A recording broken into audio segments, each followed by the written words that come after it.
nous revenons avec nos chers invités pour la suite de Regard Croisé. Sannan Komlan Sadio et tout. Il est analyste économique et sociopolitique. Constant Lemou, analyste politique. Nous avons également Grégoire Ankou. Lui, il est journaliste, conseiller en communication guinéen du commerce et de l'industrie. Vous êtes également ancien président de l'Observatoire guinéen des médias. Bonjour, vous allez bien? Et bonjour. La Guinée-Conakry, Bonjour. elle va bien? Oui, ça va très bien. Nous sommes dans une transition et tout se passe bien. Alors, on parlait du Tchad. Peut-être qu'à la fin, on va avoir des nouvelles de la transition. On va avoir des nouvelles de la transition. En tout cas, on parle de de la marche de Wakitama au Tchad et la coalition Wakitama donc qui serait muselée dans ce pays. Constant Lemou était dans la pure démonstration. Vous avez la parole. Oui, je disais tantôt, le Tchad est sous le régime déclaratif, à moins que le régime militaire qui s'est installé à la suite de l'assassinat du président Déby aurait pris des mesures exceptionnelles qui ne seraient pas à notre possession. Mais à partir du moment où l'organisation, la coalition a déposé l'information de cette manifestation, il revient à l'État, au gouvernement, de prendre toutes les dispositions pour encadrer la manifestation. Encore, cette manifestation n'a pas été interdite. Elle n'a pas été interdite. Par conséquent, rien n'obligeait à ce que les organisateurs s'occupent eux-mêmes d'encadrer des manifestations, alors que la loi est claire que toute manifestation pacifique doit être encadrée par la police. Quelles que soient les dispositions internes d'ordre organisationnel que les organisateurs auraient mises en place, il a fallu nécessairement la police, les forces de l'ordre de sécurité d'une manière générale pour aider à canaliser la manifestation de sorte qu'il n'y ait pas de débordement. Ce qui n'a pas été fait, le gouvernement a laissé faire. Est-ce pour piéger les organisateurs? Ça n'a pas de sens. Mais au-delà, ça c'est une digression. Ces questions de débordement, d'arrestation des organisations, c'est une digression. Quel est le problème au Tchad? C'est de ça qu'il s'agit. Que demandent les manifestants? C'est sur ça que nous devons nous appesantir. Est-ce vrai que le Tchad souffre de la France-Afrique? Est-ce vrai que le Tchad est sous régime illégitime et que les manifestants attendaient, ou du moins les responsables politiques et organisations de la société civile attendaient beaucoup des discussions qui ne sont jamais ouvertes? Qu'est-ce qu'on peut reprocher à cette coalition si le pouvoir lui-même ne prend aucune disposition pour avancer dans ce qui peut ramener le pays à l'ordre constitutionnel? Peut-être que les dispositions sont prises. On a ce pré-dialogue de Doha au Qatar. On prévoit aussi le dialogue à N'Djamena. Le dialogue de Qatar n'a jamais été ouvert. Ça n'a jamais été ouvert. Mais pour quelle raison? L'opposition politique et la société civile étaient bien prêtes pour participer et faire des propositions. Mais pourquoi le pouvoir a pris sur lui d'annuler cette rencontre de Doha? Ouais, le pré-dialogue a eu lieu, sauf qu'il n'y a pas trop d'avancées. Constant Lemou, on va donner aussi la parole à Grégoire. Grégoire, pour Bernard Padare, par exemple, du parti au pouvoir, il dit qu'il n'y a pas de sentiment anti-français au Tchad. Les jeunes sont manipulés d'ailleurs par la société civile, Wakitama, et le parti de Succès Masra, les transformateurs. C'est ce que vous pensez aussi? D'abord, avant d'aborder la question posée, je dirais que la composition même de Wakitama donne la force à ce mouvement. Il est composé à la fois de la société civile, des partis politiques et des RTDT, c'est-à-dire la Ligue tchadienne des droits de l'homme. Au fait, c'est une puissance, c'est une organisation très puissante. Mais je vais aller très loin vous dire que la France au Tchad nuit beaucoup à l'Afrique et au pays qu'on appelle le Tchad. Moi, j'ai été au Tchad. J'ai été jusqu'à Béché.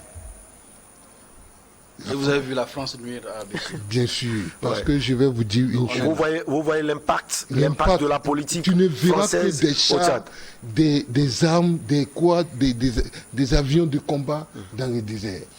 Et c'est l'argent du Tchadien qui va dans Ce sont les Français qui...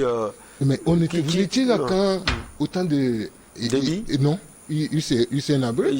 C'est eux qui ont soutenu Hissène Habré contre la Libye. Quand la Libye dépasse le 14e parallèle, c'est la France qui intervient. Aujourd'hui, c'est la France qui donne toutes les informations à l'armée tchadienne contre les rebelles. Les armes, la France, les rebelles sont venus jusqu'à dans la capitale pour chasser Idriss Déby. Mais c'est la France qui est intervenue. Mais aujourd'hui, le petit Tchadien demande que la France quitte. Il faut qu'on comprenne. Mais sauf qu'il n'y a pas de consensus, Grégoire. Souffre. Il y a une partie de la population qui demande le départ des Français, l'autre partie soutient les Français. Mais c'est des manipulations. De l'autre côté, c'est la manipulation? Non, je ne dis pas que c'est de la manipulation. Aujourd'hui, c'est une question de vingtaine, trentaine d'années. Le petit Tchadien a compris que son ennemi numéro 1, c'est la France. Parce que d'ailleurs, quelqu'un l'a mis, on l'a vu tout à l'heure sur les images, le seul ennemi du Tchad, c'est la France. La population vit aux grandes dames des Français, parce que toute l'économie tchadienne est dans les mains des Français. Vous vous souvenez, même Déby, sa mort a été soupçonnée, que c'est le fait qu'il a dit non à la France en dernière minute. Ces dernières déclarations, vous le dites. Ces dernières déclarations. Donc, moi, je ne peux pas condamner la sortie des petits Tchadiens. Moi, je les appelle des petits Tchadiens parce que dans l'accord du pétrole qui a été signé, il était question qu'on réserve une partie des fonds aux petits Tchadiens, c'est-à-dire de la génération future. Ces fonds ont été dilapidés par Idriss Déby en complicité avec la France parce qu'ils ont acheté des armes pour la sécurité. Donc, c'est en ça je dis que il est clair que la France aujourd'hui doit quitter le Tchad. Ça, c'est clair. C'est ce que le petit Tchadien demande. Alors, Sana, à qui profite le crime? Quand je dis crime, c'est manifestation. Parce que cela peut permettre aussi à la junte en place de continuer la transition parce que c'était prévu qu'on allait faire 18 mois et si possible x2. Ça peut être aussi un jeu politique. Moi, avant de répondre à votre question, moi, je n'aimerais pas rentrer dans des supputations ou bien être trop affirmatif. Car jusqu'à preuve du contraire, nous ne faisons que relayer les informations qui viennent peut-être des médias ou bien par ouï-dire. Nous n'avons pas assisté aux faits. La question qui est posée, c'est de savoir à qui incombe la responsabilité de destruction de biens en marge d'une manifestation. C'est ça le sujet. S'il est question que la France ait fait ou ça, peut-être que l'occasion nous sera présentée d'en parler plus amplement. Moi, je dis tout simplement que j'ai fait une analogie ici en disant que les matchs de football, les concerts que l'on organise, mais c'est bien sous autorisation des autorités. La police sont associés. Mais quand il y a des manquements, quand il y a des débordements, à qui on impute la première responsabilité? C'est bien sûr les organisateurs. Et que ce soit la FIFA, ils ont souvent on sanctionne les observateurs d'abord. Je ne dis pas que dans ce cas d'espèce, il y a eu manquement de la part des organisateurs de cette manifestation. Je suis juste en train de faire des analyses à charge et à décharge. Et c'est pourquoi je dis aujourd'hui, ils ne sont pas encore condamnés. Et jusqu'à preuve du contraire, une personne qui est en détention provisoire est réputée innocente jusqu'à la décision suite à son procès. Est-ce qu'on a l'intention de décapiter Ouaky-Tama parce que finalement il devient gênant? Ce n'est pas un jugement, bien un procès pour situer les responsabilités de destruction de biens en marge d'une manifestation qui peut décapiter tout un peu. Parce qu'on nous a dit ici que c'est les petits Tchadiens qui sont debout. Ce n'est pas l'arrestation de 5 personnes qui va décapiter cette contestation. Donc, soyons sereins. C'est pourquoi moi je dis, tout ce que moi j'espère à l'issue de ce procès, c'est que ce procès soit équitable. Qu'on leur donne la possibilité de situer les responsabilités qui leur incombaient et dont ils n'ont pas été à la hauteur ou bien dont ils ont été à la hauteur, et que aussi la police puisse venir dire si elle a été à la hauteur des attentes que la République lui a assignées pour encadrer cette manifestation. Moi, je ne veux pas faire des affirmations gratuites, mais en tout état de cause, moi je le dis et je le répète, il y a plus que ça. Ce n'est pas en incendiant 3 stations-service et encore que lorsque vous savez le modèle qui existe de coopération, parfois c'est des gérants, parfois c'est sous gestion directe, et même qui nous dit que celui qui va payer ces dégâts, l'assureur de cette station totale n'est pas une compagnie tchadienne à 100% de capitaux tchadiens. Donc moi je pense qu'on est en train de biaiser un peu la problématique de peut-être la décolonisation de l'Afrique si on va dans ces considérations. Non, si on veut parler d'émancipation de l'Afrique, de développement de l'Afrique, ce n'est pas, ma foi, en incendiant des biens peut-être dont les enseignes sont le nom d'une compagnie française, etc. Allez, si vous le permettez, on va quitter N'Djamena. Pour Bamako, les dirigeants maliens ont affirmé avoir déjoué un coup d'État mené par les officiers. Est-ce que, Constant Lemou, selon vous, cela illustre quelque chose au sein du pouvoir ou bien au sein de l'armée malienne? Michel, le fait est là que un coup d'État... Et quand je dis quelque chose, c'est un malaise peut-être. Ouais. Le fait est là, ça veut dire qu'il y a des officiers mécontents qui voudraient aussi jouer leur partition d'une autre manière que celle adoptée par le colonel président de la transition tchadienne. Nous ne pouvons pas supposer qu'il y a une... Pardon, je parle du Mali. Non, il y a sûrement un pays occidental qui fait le lien. Ce n'est pas le même. Qui sait? On se connaît. Donc, c'est normal. Et on ne peut pas... Ce n'est pas la première fois qu'il y a tentative de coup d'État ou d'assassinat du président de la transition. Ce n'est pas la première fois. Et on se souvient de la première fois, c'était un jeune, mais finalement, au lieu que les enquêtes continuent, on a appris qu'il est décédé mystérieusement. Donc, mystérieusement ou de mort naturelle. Vous avez les résultats de l'autopsie? En tout cas, nous ne pouvons pas aller sur ce terrain dans la mesure où nous n'avons ni les compétences ni les moyens d'aller chercher. Je pense que ce coup d'État attire l'attention du président, disons, du président de la transition tchadienne, pour qu'il tienne compte peut-être de quelques aspects qu'il aurait laissés de côté. Il y a aussi que on pouvait s'attendre à ça, parce que le bras de fer engagé entre la transition, les autorités de la transition malienne et l'ancien maître du Mali, et surtout que le maître est toujours... Ibeka, c'était l'ancien maître. Je parle du maître du Mali. L'ancien maître du Mali. C'est différent de l'ancien président du Mali. Je ne parle pas de l'ancien président. Voilà. Allez-y. Bon, donc, vous êtes dans l'enseignement, vous savez ce que c'est que maître. L'ancien maître étant toujours tout autour du Mali et mécontent d'être expulsé du Mali, eh bien, il ne laissera pas tranquille les autorités de la transition. Il va chercher coûte que coûte à renverser cette transition. D'ailleurs, cela avait été essayé, puisque au premier coup d'État de Assimi Goïta, il n'a pas pris le pouvoir, il a laissé à Bandao. Et tout de suite, la France a cherché rapidement à phagocyter cette autorité de transition en ayant bien perçu la volonté des officiers qui ont conduit le coup d'État, leur volonté de prendre en main leur responsabilité de conduire le Mali vers une sortie heureuse de cette merde dans laquelle le Mali se trouve est plongé depuis des décennies. La France ayant perçu très vite a demandé à Bandao d'alors d'écarter ses officiers, ce qui a poussé le colonel à revenir. Et le résultat aujourd'hui il est là. La France est boutée hors du Mali, mais cherche toujours, parce qu'aujourd'hui, le Mali est un exemple pour tous les autres pays de la sous-région et d'Afrique.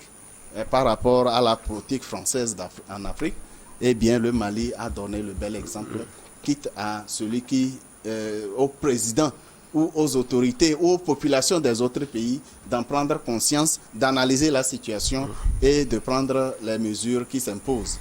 Aujourd'hui, qu'on le veut ou non, le Mali avance. Le Mali Sur avance. tous les plans, Constant Lémon. Le Mali avance avec toutes les difficultés liées à l'embargo, aux sanctions illégales infligées à ce pays et à sa population malheureusement. Et parmi les difficultés, c'est ce malaise sans doute au sein de l'armée même. Tout le monde ne peut pas être content parce que chacun voudrait aussi des honneurs, on peut le dire ainsi. Si ces officiers sont formés en tant que citoyens maliens qui doivent protéger le Mali, je pense qu'ils devraient plutôt accompagner le président Goïta plutôt que de chercher à renverser pour contenter une puissance extérieure. Hein? Ce n'est pas responsable. Ce n'est pas responsable. Grégoire Ankou, est-ce que selon vous, c'est vérifié, est-ce que cette puissance, parce que le porte-parole du gouvernement, Abdoulaye Maïga, a dit qu'un pays occidental serait derrière ce coup d'État fomenté, d'abord en tant que journaliste, est-ce que c'est vérifié? Parce que c'est possible qu'on nous serve aussi autre chose. Ensuite, comment vous analysez la situation politique dans ce pays? Oui, c'est là même la question. Parce que moi, je dirais que les autorités maliennes auraient déjoué un coup d'État. Parce que ce n'est pas sûr que c'est un coup d'État confirmé. Et un opposant disait avant-hier que c'est la chaîne de commandement qui n'était pas respectée dans l'armée même qui a entraîné des déséquilibres au sein de l'armée. Et pour pouvoir purger ces personnes, ils ont... C'était une purge. Une purge. Donc, je ne pouvais pas dire... Mais dans tous les cas, si effectivement c'est un coup d'État préparé, on trouverait toujours... Je vous comprends parfaitement, Demi. On trouverait toujours quelqu'un derrière, un pays derrière, une puissance derrière. Et on sait de quel pays on peut parler aujourd'hui, qu'on voudrait chasser au Mali. Donc, pour cela, je peux dire que les autorités maliennes doivent faire beaucoup attention aujourd'hui. Et une transition qui dure trop crée beaucoup de problèmes. Il ne faut pas qu'une transition dure trop. Vous pensez que 2 ans proposés, finalement, ces 2 ans sont trop? Ils ont déjà fait combien d'années? Ça fait plus de 18 mois en tout cas. 18 mois en février, non? Ouais, 18 mois en février, plus de 18 Et mois. ils proposent encore 2 ans. Donc, ça commence face aux défis, ça commence à donner surtout. envie à d'autres aussi à être à la tête à ce moment. Comme les autorités guinéennes, peut-être? Non, nous ne sommes pas encore à ce niveau. Non, on ne parle pas de la Guinée. On ne parle pas de la Guinée, je sais. On viendra. Si vous voulez bien, on viendra. Et je vous dirai que ce qui se passe... Donc pour vous, la durée de la transition, elle est trop. Hein. Elle est trop. On passe de l'intervalle de 6 mois à 5 ans, on fait une proposition de 2 ans, il y a eu des efforts. Oui, mais comment on peut proposer 5 ans après avoir passé 12 mois ou bien 18 mois? Ça compte tenu des défis.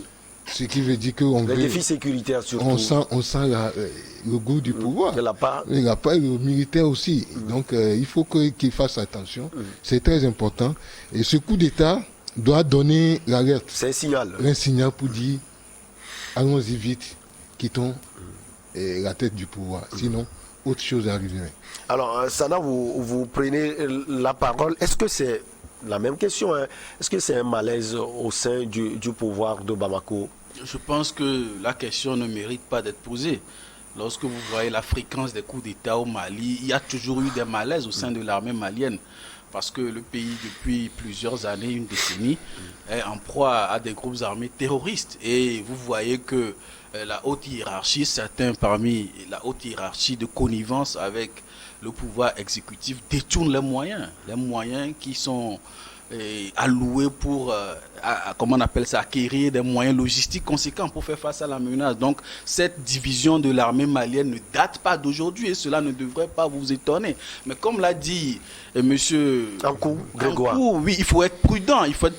Aujourd'hui, nous n'avons aucune preuve, quand bien même mon ami Constant hein, il indexe un pays occidental. Non, c'est pas lui, c'est le porte-parole Abdoulaye Maïga qui l'a dit. Non, il a fait des insinuations. On comprend en français facile. Mieux, on se comprend parfaitement. Donc moi, je dis aujourd'hui, il n'y a vraiment pas de preuves. Il n'y a vraiment pas de preuves. Et moi, je reste toujours sur ma faim. Moi, aujourd'hui, je suis toujours dans une démarche prudente.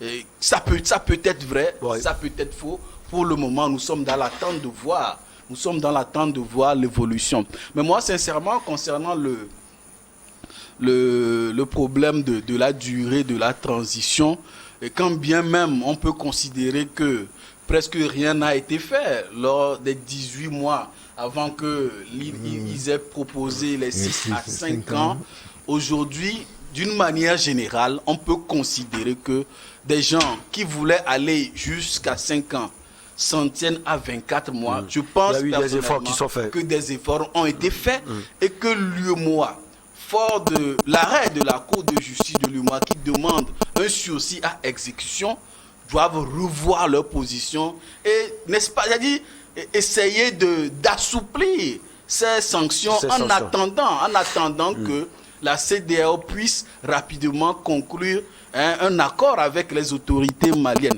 Et aujourd'hui, les dommages, elles sont collatérales et partagées de part et d'autre. Ce n'est pas le Mali seul qui souffre de cette situation. Et les pays comme le Sénégal, la Côte d'Ivoire et peut-être le Togo. Parce que je me rappelle, lorsque la plateforme industrielle d'Aditcop a été inaugurée, il y a une délégation malienne qui est venue. Ouais. Cela veut dire que aujourd'hui, nous avons des économies dans la sous-région de la CEDEAO qui sont interdépendantes. Vous avez vu récemment avec l'annonce de l'ouverture des frontières terrestres du Togo, vous allez voir comment certains prix de certains produits vont baisser. C'est une preuve que nos économies sont imbriquées. Sinon, où se trouverait l'intérêt même de parler de l'Union monétaire ouest-africaine ou de la communauté économique? Nous sommes dans une communauté économique d'abord. Et notre chef de l'État l'a répété à côté d'Alassane Ouattara. Notre agenda est d'abord économique. Donc, tout ce qui nous empêche, en tant que communauté, d'atteindre nos objectifs économiques, ça doit être vu et revu avec le plus grand, comment on appelle, la plus grande importance, la plus grande compassion et la plus grande solidarité envers le peuple malien. Alors, Constant Lemou, finalement, trop de choses contre les dirigeants maliens. On se souvient de l'affaire c'est la base militaire de Moura. Il y avait la première tentative d'assassinat d'Assimi Goïta, la deuxième, cette fois-ci c'est la troisième. Il y a les audios du président ivoirien Alassane Ouattara. Il y en a assez. Toutes ces choses fomentées, selon vous peut-être, par la France, en complicité avec ses partenaires entre griffes au niveau de la sous-région. Il y a même les sanctions de la CEDEAO, de l'UEMOA. C'est pas trop contre le pouvoir militaire de Bamako? Bien sûr, l'ampleur de la puissance qui a la main mise sur la sous-région s'explique clairement dans les différentes tentatives de déstabilisation de la transition malienne.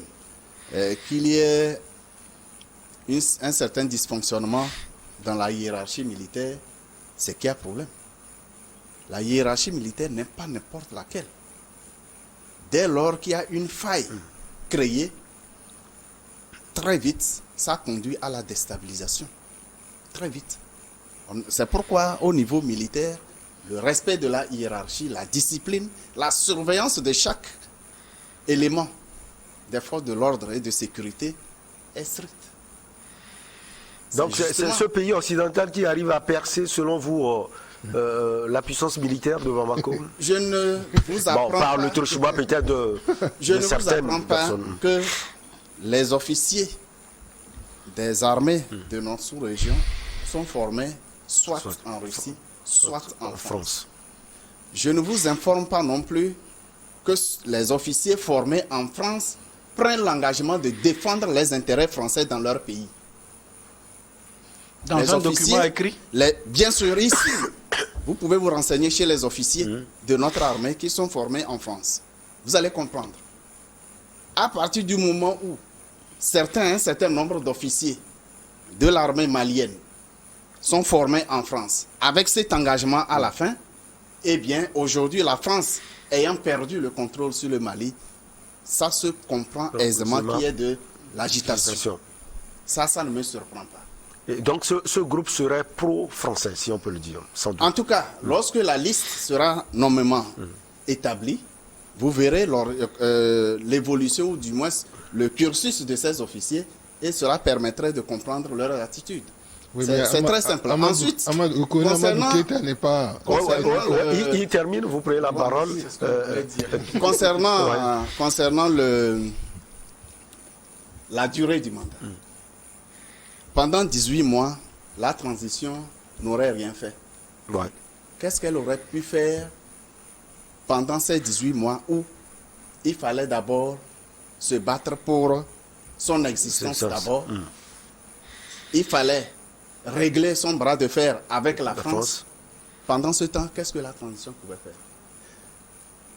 Je l'ai toujours dit et répété sur ce plateau, le temps de la transition n'est pas le problème. 2 ans, ça peut être de trop. Ça peut être trop grand ou trop petit. Trop petit. On l'avait toujours dit. Qu'est-ce qu'il faut régler? 10 ans même. Qu'est-ce qu'il faut régler comme problème et aller rapidement au rétablissement de l'ordre constitutionnel. Ce qui est essentiel, c'est la sécurité. Il faut rétablir la sécurité sur l'ensemble du territoire malien, engager le processus électoral avec les institutions en place, et puis c'est réglé. Avant d'aller vers les normes démocratiques. Ce n'est pas avant ou après. Lorsque les institutions fortes sont mises en place, les élections organisées, les militaires n'ont rien à faire au pouvoir. Ils n'ont rien à faire. Pour terminer. Terminer, oui. Ouais, allez-y, je sais bien l'intérêt de ce débat. Vraiment.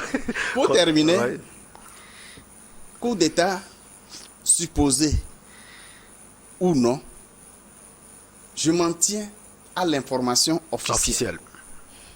C'est de cela qu'il s'agit.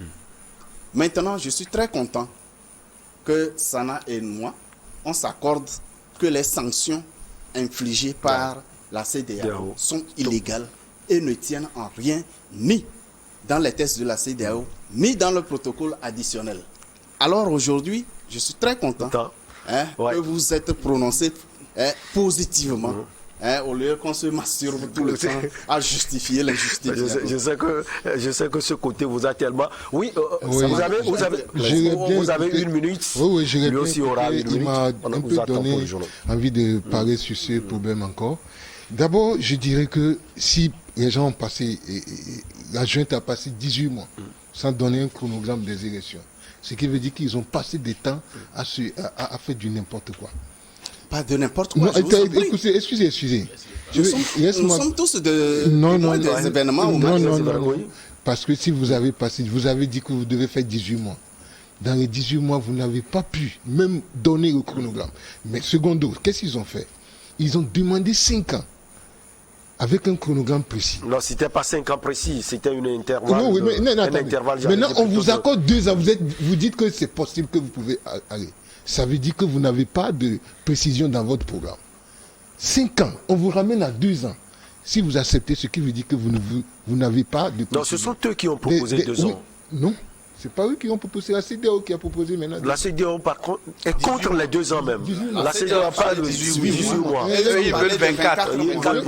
La différence est faible. Moi, ce que je voudrais dire...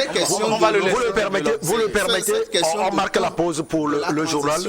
M'incombe très peu. Allez, ça n'a pas d'importance. On va marquer la pause pour le journal. On va vous retrouver. Il faut régler les problèmes.